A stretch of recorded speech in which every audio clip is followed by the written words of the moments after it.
Hello, this is Ron Paul with your weekly update for Monday, March 17th.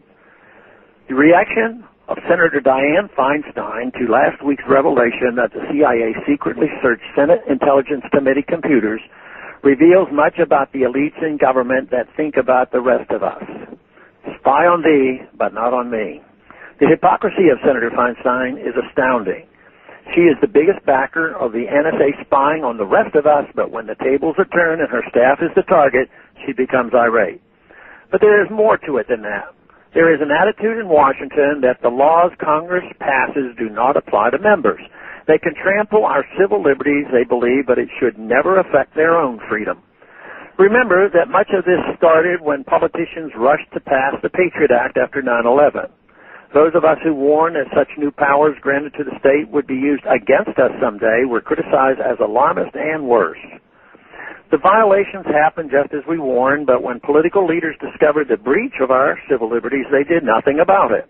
It was not until whistleblowers like Edward Snowden and others informed us of the abuses that the debate over surveillance that President Obama claimed to welcome could even begin to take place.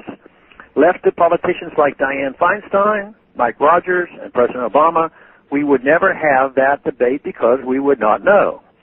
Washington does not care about our privacy. When serious violations are discovered, they most often rush to protect the status quo instead of defending the Constitution.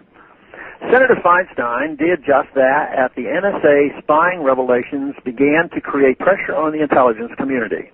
Her NSA reform legislation was nothing but a smokescreen. Under the guise of reform, it would have codified in law the violations already taking place.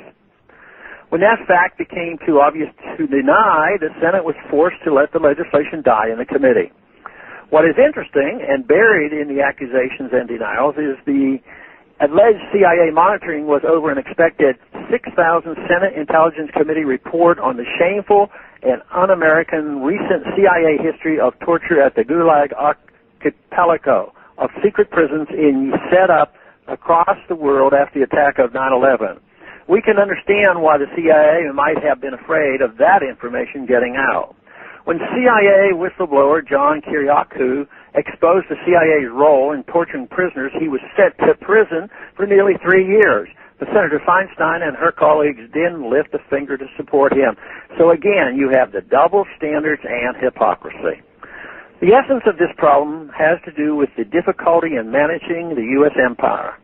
When the government behaves as an empire rather than that as a republic, lying to the rest of us is permissible. They spy on everybody because they don't trust anybody. The answer is obvious. Rein in the CIA. Remove its authority to conduct these kinds of covert actions. Rein in government. Lawmakers should not defend Fourth Amendment rights only when their staffs have been violated. They should do it all the time for all of us. The people's branch of government must stand up for the people. Let's hope that Senator Feinstein has had her wake-up call and will now finally start defending the rest of us against a government that increasingly sees us as the enemy. Thanks for calling this update. A new update is placed on this number, 888-322-1414 every Sunday. The written text can be found on my Ron Paul Institute website at www.ronpaulinstitute.org and on my Facebook page. Thanks for calling.